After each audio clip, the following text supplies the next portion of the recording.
హిందువులు నోములు వ్రతాలు చేసుకునేందుకు కార్తీక మాసం మంచి సమయం. ఈ నెల రోజుల్లో పూజల కోసం వైష్ణవ శైవ క్షేత్రాలకు వెళ్తుంటారు.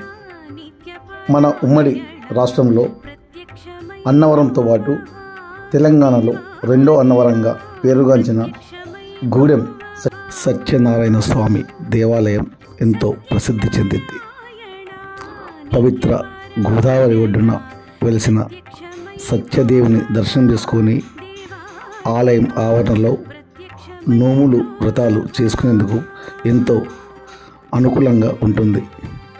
ముఖ్యంగా కార్తీక మాసంలో నెల రోజుల పాటు ఈ ఆలయంలో ప్రత్యేక పూజలు జరుగుతుంటాయి. ఆలయ అర్చకులు వచ్చిన భక్తులకు నోములు వ్రతాలు చేయడంతో పాటు సత్యదేవుని కథను వినిపిస్తుంటారు. ఈ కార్తీక మాసంలో గూడెం ఆలయంలో నోములు వ్రతాలు చేసుకోవడం వల్ల అన్నీ మంచి జరుగుతుందని భక్తుల విశ్వాసం. అందుకే రాష్ట్రంలోని పలు ప్రాంతాల నుండి ఈ నెలలో అత్యధికంగా భక్తులు ఆలయాన్ని సందర్శించుకుంటారు. ఉదయం నుండి సాయంత్రం వరకు 3 బ్యాచ్ల్లో నోములు వ్రతాలు జరుగుతుంటాయి. పవిత్ర గోదావరి పుణ్యస్నానం చేసుకున్న అనంతరం ఆలయంలో సత్యదేవుణ్ణి దర్శించుకోవడం ఎంతో పుణ్యం వస్తుందని భక్తుల నమ్మకం. ఈ ఆలయం సమీపంలోనే అభినవ శబరిమల ఆలయం కూడా నెలకొంది. కార్తీక మాసంలో అయ్యప్ప మాలలు వేసుకునే స్వాములు గోదావరి స్నానం ఆచరించి ఈ ఆలయంలో మాలలు వేసుకుంటారు. శబరిమలలో జరిగే విధంగా ఈ ఆలయంలో ప్రత్యేక పూజలు నిర్వహిస్తుంటారు. మంచిర్యాల జిల్లా కేంద్రం నుండి గూడెం ఆలయానికి రోడ్డు మార్గం ఉంది. బస్సులు ఇతర ప్రైవేట్ వాహనాల్లో ఆలయం వద్దకు భక్తులు వెళ్ళవచ్చు. జిల్లా కేంద్రం నుండి గూడెంకు సుమారు 35 కిలోమీటర్ల దూరం ఉంటుంది. రాష్ట్రంలోని పలు ప్రాంతాల నుండి వచ్చేవారికి రైలు మార్గం, బస్సు మార్గం ఉండడం భక్తులకు ఎంతో ఉపయోగకరంగా ఉంటుంది.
ప్రత్యక్షమై బ్రోవవా దేవా దేవా ప్రత్యక్షమై బ్రోవవా సత్యనారాయణ నిత్యపారాయణ ప్రత్యక్షమై బ్రోవవా దేవా దేవా ప్రత్యక్షమై బ్రోవవా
प्रत्यक्षमै ब्रोवः देवा देवा प्रत्यक्षमै ब्रोवः